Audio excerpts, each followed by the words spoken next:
네, 다시 한번 오늘 이 자리 예배 오신 분들과 또 인터넷으로 예배를 드리는 우리 성도님들께 예수님의 이름으로 문안을 드립니다. 코로나가 이렇게 확산되는 가운데 많은 교회들이 이제 모든 모임을 일시 중단하고 예배도 영상 예배로 대체하고 있습니다.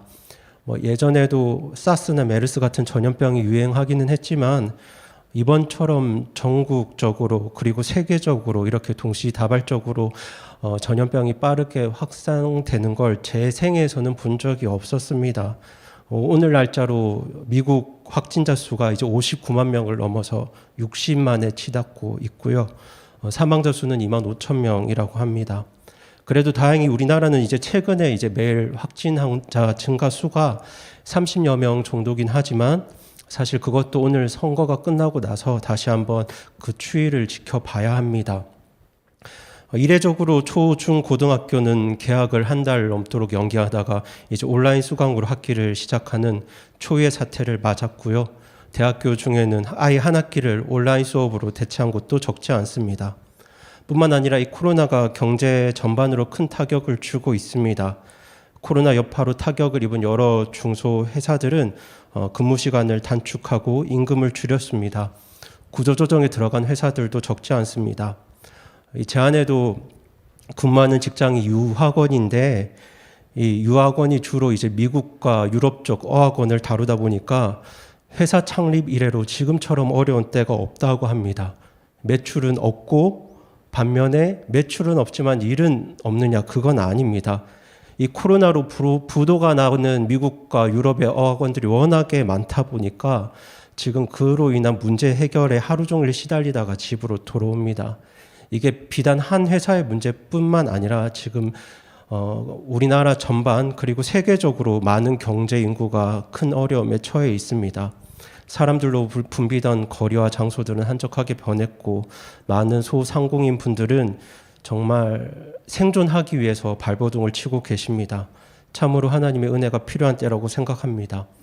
이처럼 난생 처음 접하는 국가적인 재난 앞에서 정부와 지자체들 그리고 기업과 가정 할 것 없이 정말 다양한 형태로 이 코로나에 대처하고 있고 교회 또한 전염병의 피해와 확산에 대한 우려로 많은 예배를 영상 예배로 대체하고 있습니다. 우리 교회도 건강한 성도님들 그리고 또 가족 중에 노약자나 감염 우려자가 없어서 교회에 와서 지금 이 자리에서 예배를 드리는 성도님들도 계시지만 그렇지 않은 분들은 온라인으로 인터넷으로 예배를 드리도록 권면을 하고 있습니다. 근데 이렇게 인터넷으로 예배를 드릴 때 이제 근래에 영상으로 드리는 예배 추세와 관련해서 이제 각종 SNS에 의견들이 분분했습니다. 의견들이 분분했지만 이 의견들을 크게 두 가지로 나누면 이렇습니다. 영상 예배에 대한 첫 번째 의견이 이러합니다. 영상 예배가 믿음이 없는 행위라는 의견이었습니다. 예배를 교회에서 드리지 않고 영상 예배로 대체하는 건 믿음이 없는 행위이고 위협에 대한 어떤 신앙의 타협이라는 의견이 있었습니다. 그리고 또 다른 의견으로는 번개의 위협을 피하기 위해서 교회 꼭대기에 피레침을 세우는 것이 믿음 없는 행위가 아닌 것처럼 전염병 확산의 우려로 영상 예배를 드리는 것은 믿음 없는 행위가 아니라 비상 재난 시에 한시적으로 수용할 수 있는 예배의 형태라는 의견입니다. 크게 이렇게 두 가지 의견이 있었습니다. 저는 성경에 나와 있는 여러 가지 사례와 또 과거 교회사에 있었던 여러 예들을 고찰하면서 오늘 우리가 맞이한 이 상황을 적용해 보았을 때 사실 후자의 주장이 더 적절하다고는 생각합니다. 만약에라도 이렇게 우리가 위험하고 급박한 상황에서 교회에서 예배를 드리다가 확진자가 발생했을 때는 교회와 이웃 그리고 그 지역사회가 감당해야 될 피해가 이루 말할 수 없을 뿐더러 사실 이것을 책임질 수 있는 사람도 아무도 없습니다. 이런 실질적인 이유에서라도 저는 후자의 대처가 지혜롭다고는 생각합니다. 우리 교회가 한시적으로 영상 예배를 드리고 있는 이유도 어떻게 보면 우리 교회 성도님들의 건강을 위한 결정입니다. 특별히 노약자 분들과 기저질환을 가지고 계신 우리 성도님들을 위한 결정이고 또 국가와 지역사회의 안전을 위한 선택이기도 합니다. 만약에 교회에서 모여서 예배를 드리다가 확진자가 발생하게 되면 함께한 모든 성도님들은 자가 격리에 들어가야 되고요. 그렇게 되면 또 생업을 하지 못하기 때문에 그것으로 인한 경제적인 손실도 만만치 않을 겁니다. 비단 경제적인 문제뿐만이 아니라 이것으로 인해서 우리 교회 이름이 공개될 때 교회가 세상으로부터 받을 비난과 눈총은 만만한 것이 아닙니다. 어떻게 보면 우리 교회는 지역사회와 이웃사회의 건강을 신경 쓰지 않는다는 인상을 줄 수도 있습니다. 이것으로 인해서 우리 교회를 통해서 복음이 전하는 일이 어려워질 수도 있습니다. 때문에 우리 교회는 이제 정부에서 정한 안전수칙을 지키면서 현장 예배를 드리고 있고, 또 건강이 안 좋은 분들은 인터넷으로 예배를 드리도록 권면하고 있고, 코로나 퇴치를 향한 정부의 노력에 최대한 적극적으로 협조를 하고 있습니다. 물론 최근에 교회를 향해서 정부가 좀 강한 뉘앙스의 정책을 펴면서 어조를 바라면서 구상권을 청구하겠다 이런 이야기들을 할 때 이렇게 교회를 향한 위협적인 자세와 태도가 조금 불편하긴 하지만 우리 교회가 정부가 이렇게 매기는 벌금을 부과하는 게 두려워서가 아니라 성도님들의 건강과 또 우리 이웃들, 우리 지역사회 안전을 위해서 주의가 필요한 분들은 영상으로 예배를 드리는 일이 저는 지혜로운 처사라고 생각을 합니다. 이러한 이유로 많은 분들이 영상으로 예배를 드리고 있고 많은 교회들이 영상으로 예배를 드립니다. 아마도 이 코로나 소요가 안정될 때까지는 이와 같은 예배의 형태를 유지할 것 같습니다. 우리 교회 또한 앞서 말씀드린 이유로 인해서 주일 예배와 수요 예배를 영상으로 드리고 있고 한시적으로 이를 유지할 것입니다.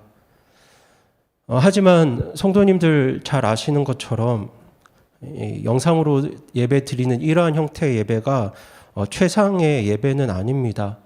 지금 이 영상 예배는 비상시기에 교회가 한시적으로 취할 수 있는 적절한 대처이긴 하지만 유일한 방안이긴 하지만 영상으로 집에서 예배 드리는 것이 예배에 대한 궁극적인 우리의 지향점은 절대로 아닙니다. 물론 코로나 우려가 없는 성도님들이 이곳에 오셔서 예배를 드리긴 하지만 지금 이 시간도 어떤 성도님들은 자신과 혹은 가족의 건강을 위해서 또 반대로 주중에 많은 사람들과 접촉하는 성도님들은 도리어 교회 안전을 위해서 집에서 영상으로 예배를 드리는 줄로 알고 있습니다. 근데 저는 단순히 우리 교회 모든 성도님들이 그렇게 믿고 있습니다. 영상 예배가 편해서가 아니라 그렇게 서로의 안전을 위해서, 교회 안전을 위해서 영상 예배를 드린다고 믿고 있습니다. 우리가 오늘 본문 말씀을 나눌 때 저는 그 믿음 가지고 오늘 본문 말씀을 나누길 원하는데요. 오늘 본문 말씀을 보면서 비록 많은 분들이 집에서 영상으로 예배를 드리겠지만 궁극적으로 우리가 드리는 예배에 대한 우리의 지향점을 어디에 두어야 하는지, 예배당에서 예배를 드리든 영상 예배로 예배를 드리든 우리가 하나님께 예배를 드릴 때 정말 어떤 자세와 태도 그리고 예배에 대한 마음을 가지고 이 시기를 보내야 하는지를 오늘 말씀을 통해서 성도님들과 나누려고 합니다.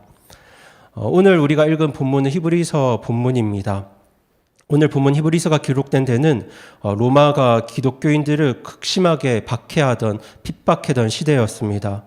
학자들은 주후 67년, 68년 사이에 히브리서가 기록된 것으로 추정을 합니다.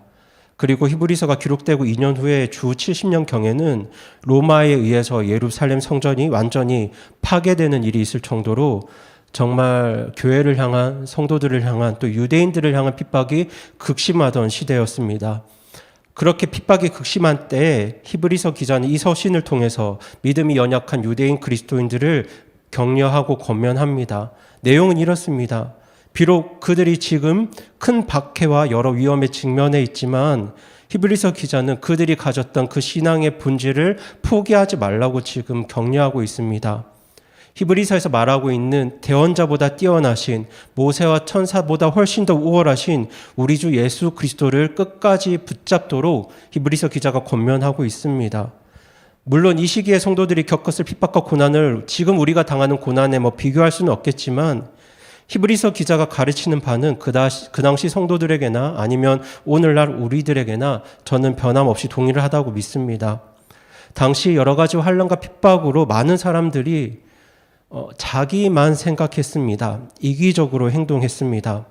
평소에는 평안할 때는 좋은 말하고 좋은 사람인 것처럼 살았지만 핍박과 위기가 닥치자 그들의 삶은 평소에 고백하던 그 좋은 상과는 거리가 멀어졌습니다. 하지만 이러한 때일수록 히브리서 기자는 구원받은 성도들은, 예수님을 믿는 그리스도인들은 평소에 고백했던, 지난 시간 고백했던 그 믿음의 소망을 더욱 굳게 붙들고 사랑과 격려함으로 서로를 더욱 돌아보라고 그렇게 말씀을 합니다. 위기의 시대에, 고난의 시대에 어떻게 보면 나 한 사람 챙기기도 힘든 이때에 더욱더 서로를 돌아보고 서로를 격려하고 서로를 위하는 그런 삶을 살도록 히브리서 기자가 그 당시 유대인 성도들에게, 그리고 오늘날 우리들에게 권면하고 있는 것입니다. 그리고 저는 이 권면의 말씀이 사실 최근 우리 교회 여러 모양으로 곳곳에서 이루어지고 있는 것들을 볼 때 참 하나님께 감사를 드렸습니다. 이 코로나를 겪고 있는 지금 이 시기는 사실 모두가 힘들고 어려운 때임이 분명합니다. 지금 힘들지 않은 사람, 어렵지 않은 사람은 없습니다. 우리 교회라고 예외는 아닙니다. 하지만 최근 우리 교회 목사님과 집사님들이 그래도 어려운 형편에 처한 성도님들과 또 어려운 형편에 있는 교회들을 돌아보고 이렇게 도우려는 노력들을 옆에서 지켜볼 때 참 하나님께 감사를 드렸습니다. 제가 좋은 교회 섬기고 있구나, 그런 생각이 들었습니다. 그리고 또 지난주에 목사님께서 그 청년부 윤종필 형제 부모님 댁이 화재로 전소한 사건을 언급하시면서 광고하시면서 기도를 부탁을 하셨는데, 제가 실명을 밝히진 않겠지만 인터넷 예배를 드리면서 그 소식을 듣고는 윤종필 형제를 도울 수 있는 방법이 없는지 이제 김정민 형제를 통해서 어떤 한 형제님께서 물어오셨습니다. 근데 사실 그렇게 연락을 주신 형제님의 형편도, 그 가정의 형편도 그렇게 넉넉한 형편이 아닙니다. 그 가정도 참 여러 모양으로 쉽지 않은 시간을 보내고 있는 가정인데, 교회의 한 형제가 어려움에 처했다는 소식을 듣고는 그렇게 연락을 주신 것이 참 감동이 되었고 하나님께 감사했습니다.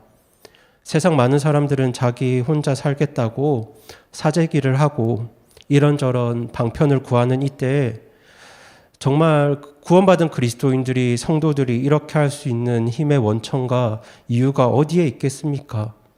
구원받은 우리들이 위기의 때에, 어려운 때에 자기만 생각하지 않고 더욱 다른 사람들을, 성도들을, 이웃을 돌아볼 수 있는 그 능력의 근원이 어디로부터 오겠습니까? 저는 오늘 본문 말씀대로 그 힘의 원천은, 능력의 원천은 우리를 구원하신 하나님의 신실하심에 있다고 저는 믿습니다. 우리 다 함께 23절 본문 말씀 다시 한번 읽어보겠습니다. 시작. 약속하신 분께서 신실하시니 우리의 믿음의 고백을 흔들림 없이 굳게 잡고. 네, 23절은 약속하신 분께서 신실하시니로 시작이 됩니다. 근데 여기서 약속하신 분이 누구일까요? 우리 2절 위에 있는 21절 말씀 같이 한번 읽겠습니다. 시작. 또 하나님의 집을 다스리는 대제사장께서 우리에게 계심으로. 네, 이 말씀처럼 23절에 약속하신 분은 바로 하나님의 집을 다스리시는 대제사장이신 우리 예수 그리스도십니다. 우리 예수님이 신실하십니다. 이 신실하다는 말은 상황에 따라 변치 않는 동일함, 변치 않음, 성실함을 뜻합니다.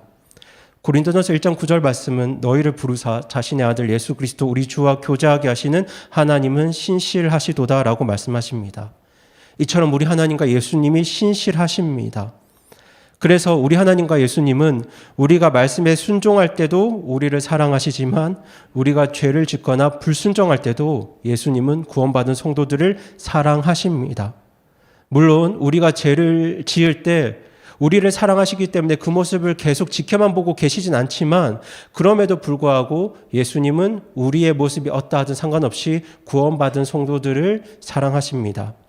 우리가 부유할 때도, 우리가 가난할 때도, 우리가 건강할 때도, 우리가 연약할 때도 예수님은 우리를 사랑하시고 우리와 함께 하십니다. 로마서 8장 38절 39절은 분명하게 말씀합니다. 내가 확신하노니 사망이나 생명이나 천사들이나 정사들이나 권능들이나 현재 있는 것들이나 장래 있을 것들이나 높음이나 깊음이나 다른 어떤 창조물이라도 능히 우리를 그리스도 예수 우리 주 안에 있는 하나님의 사랑에서 떼어놓지 못하리라, 이렇게 선언하고 계십니다. 우리를, 구원받은 성도를 그리스도 예수 우리 주 안에 있는 하나님의 사랑에서 떼어놓을 수 있는 것은 세상 그 어디에도 없습니다. 그만큼 구원받은 성도를 향한 우리들을 향한 우리 예수님의 사랑과 마음과 관심과 돌봄은 신실하시고 영원히 변치 않으십니다. 신실하신 예수님은 끝까지 우리와 함께 하시고 끝까지 우리를 돌보십니다. 사실 사람들은 가난한 사람, 연약한 사람, 볼품없는 사람, 매력 없는 사람과 교제하고 함께하는 일을 피합니다. 어떤 사람이 잘 나갈 때는 그 사람과 함께 하려고 하지만 그 사람의 삶이 무너질 때는 그 사람 옆을 점점 멀리하게 됩니다. 그렇지만 신실하신 우리 예수님은 복음을 믿고 회개하기만 하면 우리가 어떤 형편과 상황에 처해 있을지라도 마치 부모가 자녀를 사랑하는 것처럼, 친구가 친구를 아끼는 것처럼, 남편이 아내를 깊이 사랑하는 것처럼, 아니 그 이상으로 우리와 함께 하시고 우리를 돌보시고 우리를 사랑하시며 끝까지 우리를 붙드십니다. 그리고 그 신실하신 예수님은 자신께서 하신 말씀과 약속은 반드시 이루십니다. 반드시 지키십니다. 사람은 자기 약속 끝까지 지키지 않을 수 있지만 우리 하나님은, 예수님은 한번 약속하신 그 약속의 말씀을 끝까지 이루십니다. 사실 성경 속에는 사람들 눈에는 불가능해 보였던 하나님의 약속들이 적지 않습니다. 예를 들면 아들 하나 없는 아브라함에게 많은 후손과 땅을 주시겠다는 하나님의 약속이나, 과거의 강대국들에 둘러싸인 그 이스라엘 향해서 너의 이름과 너의 씨가 영원할 거라는 하나님의 약속이나, 이스라엘이 바벨론 포로로 끌려가도 70년이 지나면 다시 돌아올 것이라는 하나님의 약속들은 사실 인간적인 계산과 생각으로는 불가능해 보이는 하나님의 약속이었습니다. 그러나 그렇게 불가능해 보였던 많은 하나님의 약속들이 실제로 역사 속에서 놀랍게 성취가 됩니다. 왜냐하면 그렇게 말씀하신, 약속하신 우리 하나님께서 신실하시기 때문입니다. 오늘 본문 23절은 그렇게 약속하신 분께서 신실하시니로 시작됩니다. 정말 이 말씀처럼 우리를 구원하시고 우리에게 말씀하시는, 약속하시는 예수님께서 신실하십니다. 사람은 상황과 형편에 따라 변하고 자기 유익에 따라 자세와 태도가 변하지만 우리를 구원하신 예수님은, 우리와 함께 하시는 예수님은 신실하십니다. 우리 예수님께서 신실하시기 때문에 우리는 예수님께서 주신 약속의 말씀에 소망을 두고 예수님께서 하신 그 약속의 말씀을 붙들면서 이 어려운 때에도 사랑과 선행으로 서로를 격려할 수 있습니다. 이 위기의 때에도 우리가 서로를 돌아볼 수 있습니다. 오늘날 많은 사람들이 코로나를 두려워합니다. 사람은 위기가 닥칠 때 그 사람의 몸이 본능적으로 생존 모드로 변하거든요. 생존 확률을 높이기 위해서 자기가 가진 에너지를 최대한 아껴 쓰고 모든 걸 본인에게 유리하도록 생각하고 판단하고 그렇게 행동을 합니다. 그래서 지금 우리나라는 덜하지만 코로나가 퍼진 미국과 유럽은 지금 사재기 열풍에 있습니다. 사람들이 사재기를 하는 이유가 무엇이겠습니까? 남은 모르겠고 일단 내가 살려면 나의 집에 먹을 것을, 필요한 걸 많이 재워놔야 하기 때문입니다. 사실 우리나라도 얼마 전에 모두가 자기를 위해서 마스크 한 장 구하려고 하루 종일 기다리면서 줄을 섰습니다. 하지만 알지 못하는 남을 위해서 마스크 구하려고 하는 사람은 찾기가 어려웠습니다. 평소에는, 평안한 때에는 이타적인 사람을 칭찬하고 본인도 그렇게 되기를 소망하던 사람도 막상 위기가 닥치게 되면 자기를 먼저 생각하고 돌아보게 되는 게, 이게 세상에서는 당연한 겁니다. 이게 사실 비난할 일이 아니라 이게 세상의 원리고 이치입니다. 하지만 히브리서 기자는 그 위기의 때에 있는, 핍박의 때에 있는 유대인 성도들을 향해서 우리의 믿음의 고백을 흔들림 없이 굳게 잡고 서로를 살펴보아 사랑과 선행에 이르도록 서로 격려하라고 그렇게 권하고 있습니다. 그런데 세상 사람들은 이렇게 살지 못합니다. 세상 사람들은 평안한 때에 내가 좋았던, 내가 선한 사람이라고 생각했던 그런 모습으로 살지 못합니다. 그렇게 행하지 못합니다. 그렇지만 구원받은 성도들은, 예수님을 믿는 그리스도인들은 평소에 우리가 고백하던 대로, 과거에 우리가 고백했던 대로, 그 믿음의 고백대로 위기의 때에도, 어려운 때에도 하나님을 사랑하고 이웃을 사랑하는 그런 삶을 살 수 있습니다. 믿음의 소망을 굳게 잡고 그렇게 살 수가 있습니다. 왜냐하면 우리를 구원하신, 그리고 우리에게 말씀하시고 약속하시는, 우리와 함께 하시는 우리 예수님이 신실하시기 때문에 그렇습니다. 예수님께서 약속하셨습니다. 예수님은 우리가 일용할 양식을 주시기를 구할 때 주실 거라고 약속을 하셨습니다. 예수님께서는 이 위기의 때에도 그 약속에 응답하실 겁니다. 우리가 시험에 빠지지 않고 악에서 구해주시기를 기도할 때 예수님은 응답하신다고 약속을 하셨습니다.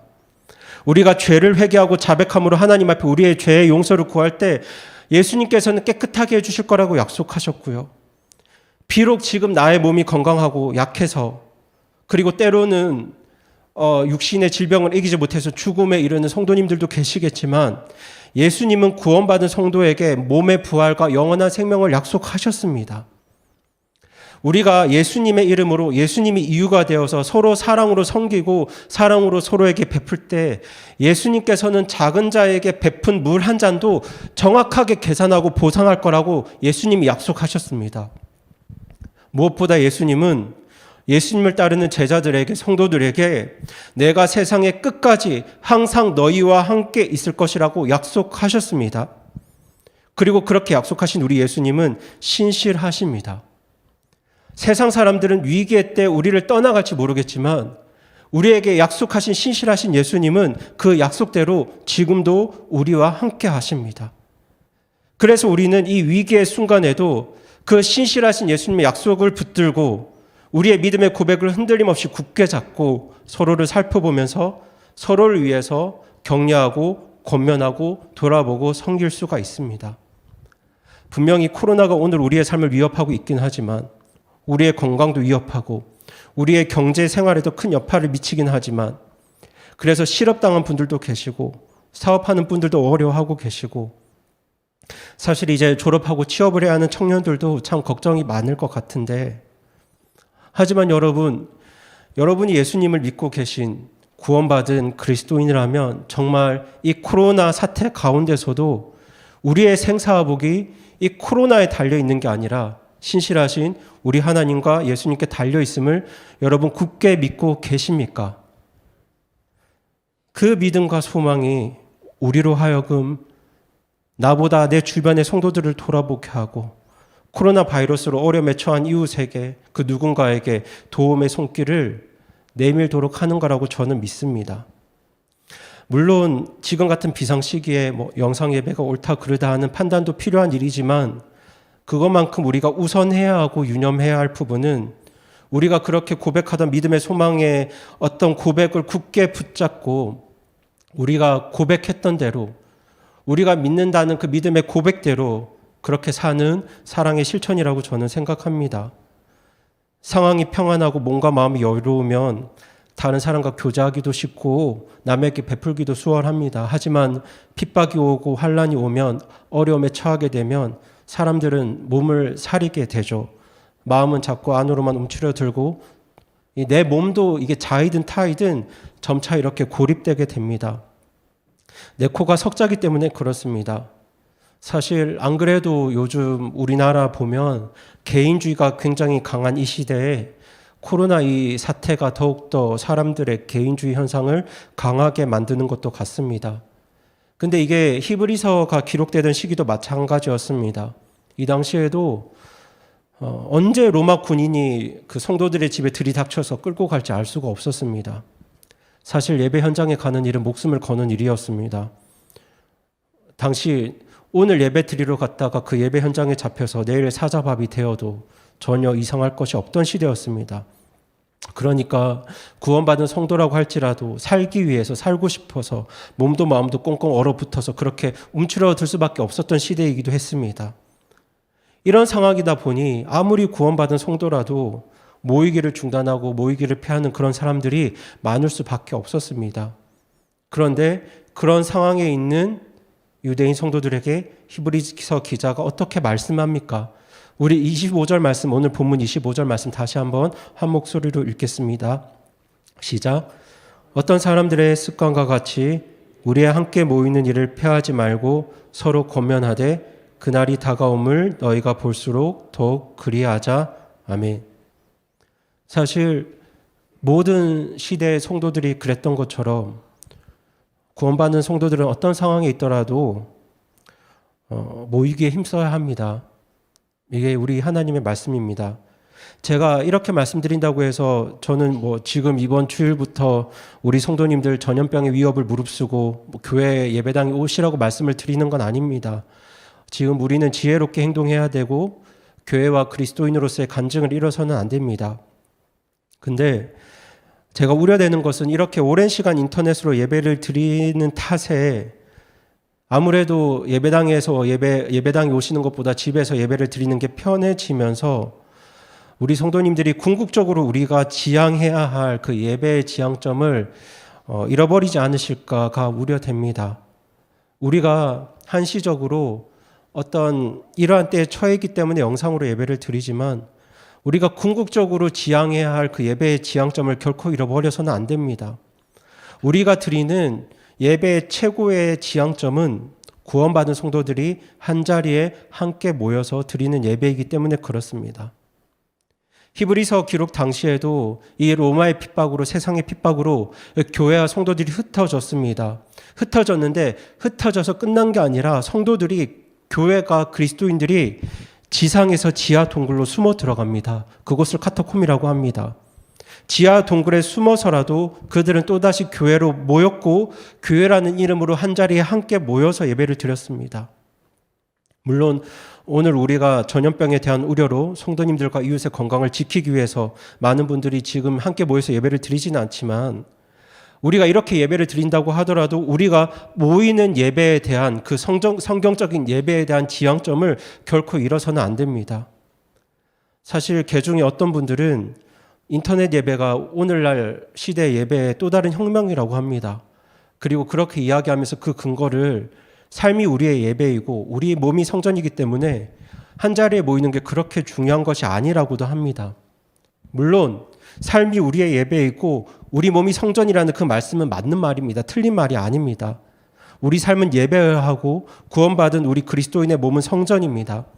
하지만 삶이 예배이고 우리 몸이 성전이라고 해서 예배를 드리는 이 장소, 교회 성도들이 함께 모이는 이곳, 교회 예배당의 중요성에 대해서 우리가 가볍게 생각해서는 절대로 안 됩니다.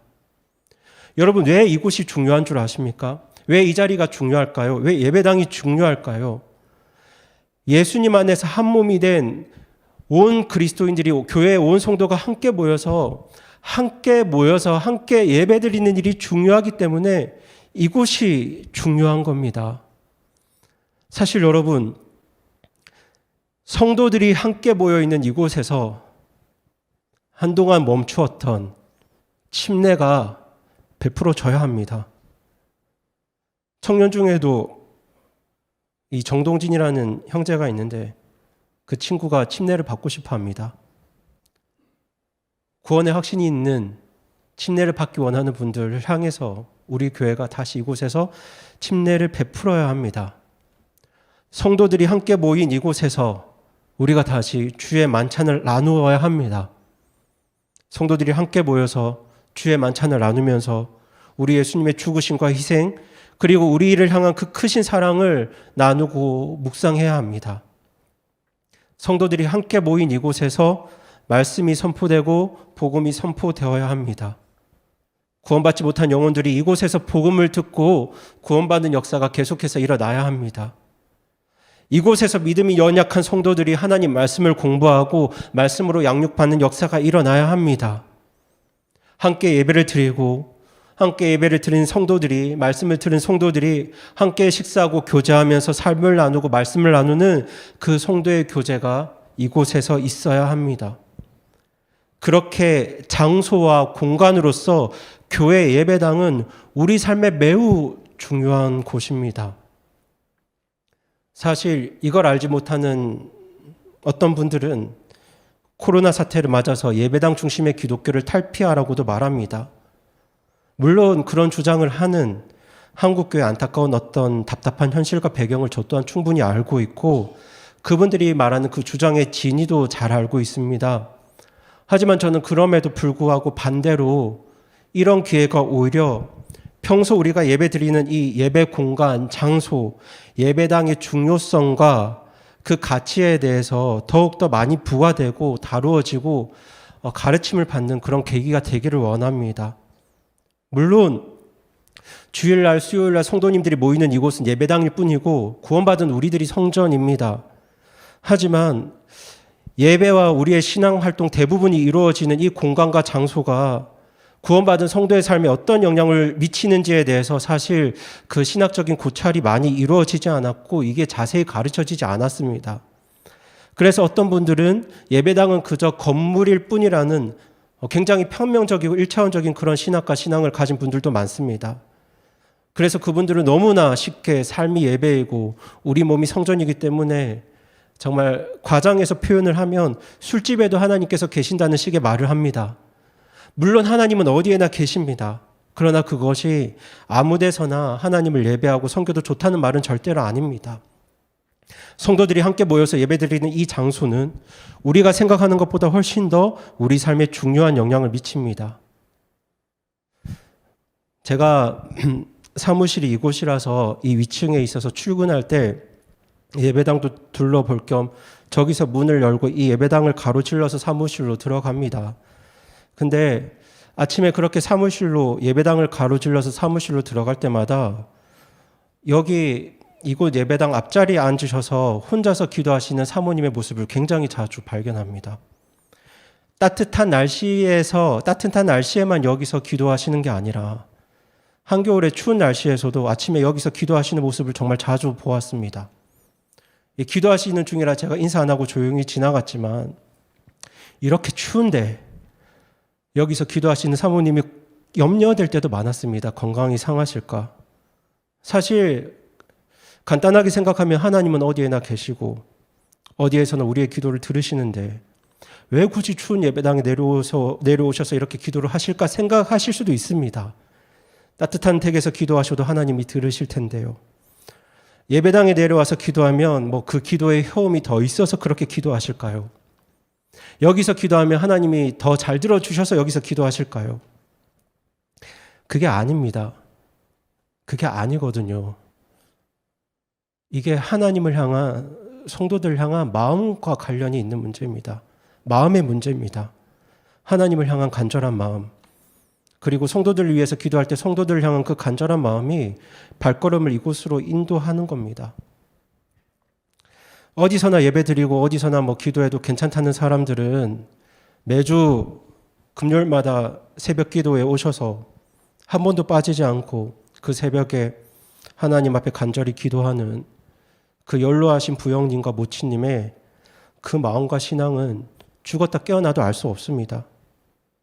그분들도 이곳 예배당의 교회에 신령한 기운이 깃들어져 있어서 여기서 기도하면 하나님이 더 잘 들어주실 것 같아서 미신 믿는 것처럼 마냥 여기 나오시는 것이 아니라 하나님 너무 사랑하기 때문에 또 교회를 사랑하고 성도들을 사랑하기 때문에 성도들이 모이는 이 예배당에 나와서 아침부터 하나님 앞에 그렇게 간절히 기도하는 그 부영기 모치님의 마음을 머리로만 신학을 하는 사람들은 결탄코 알 수가 없습니다.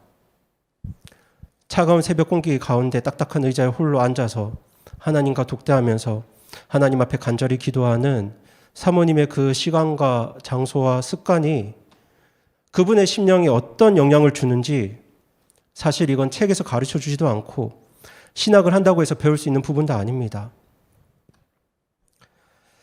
코로나 바이러스로 많은 분들이 영상 예배로 집에서 예배를 드립니다. 특별히 본인이 건강하더라도 가족 중에 연로한 노약자가 계시거나 아픈 분들이 계시면 또 주중에 많은 사람들을 만나야 하는 성도님들이 교회를 위해서 이웃을 위해서 함께 모이는 일을 지양하고 영상 예배로 예배를 드리는 건 지혜로운 처사입니다. 하지만 성도 여러분, 영상으로 예배를 드리는 분들도 정말 속히 이 소요가 가라앉아서 예배당에 모여서 함께 예배드리고 함께 교제하는 날이 오기를 정말 간절히 기도해 주시고 사모해 주시기를 부탁드립니다. 영상 예배로 드리는 이 영상 예배로의 대체가 한 번씩은 예배에 빠져도 괜찮구나 이런 신앙의 해이로 이어지지 않도록 우리 성도님들 기도해 주시기를 부탁을 드립니다.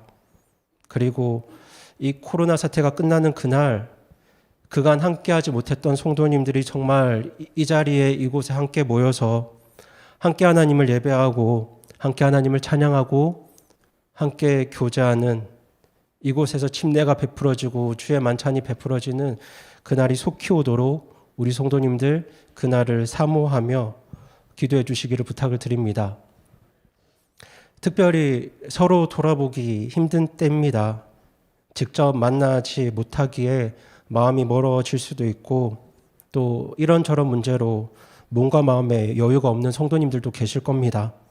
하지만 이런 때일수록 정말 서로 돌아보기 힘든 때일수록 더욱 서로 돌아보고 격려하고 사랑으로 섬겨주시기를 부탁을 드립니다. 우리의 신앙은 절대로 개인적인 것이 아닙니다. 하나님께서 우리에게 주신 믿음은 근본적으로는 공동체적인 것이기 때문에 그렇습니다. 우리 아버지 하나님과 예수님과 성령님께서도 개인적으로 계신 게 아니라 서로 연합 가운데 교제하시면서 공동체로 우리로 계십니다. 나로 존재하시는 것이 아니라 우리로 존재하고 계십니다. 그래서 하나님께서 사람을 창조하실 때에도 나의 형상으로 창조하신 것이 아니라 우리의 형상으로 창조하셨습니다. 그렇게 예수 그리스도 안에서 우리 구원받은 성도, 우리 교회 성도님들도 우리로 서로 살펴보고 돌아보면서 또 서로 돕고 섬기면서 서로 연락하면서 그렇게 서로를 섬기는 또 교제의 끈을 놓지 않는 우리 성도님들 되시기를 바라고요. 이 코로나 사태가 끝났을 때 우리 성도님들, 모든 성도님들이 성소 침례 교회라는 이름으로 이 자리에 모여서 함께 하나님 예배하는 그날을 소망하면서 오늘 말씀을 마칩니다. 이 시간 함께 기도하겠습니다.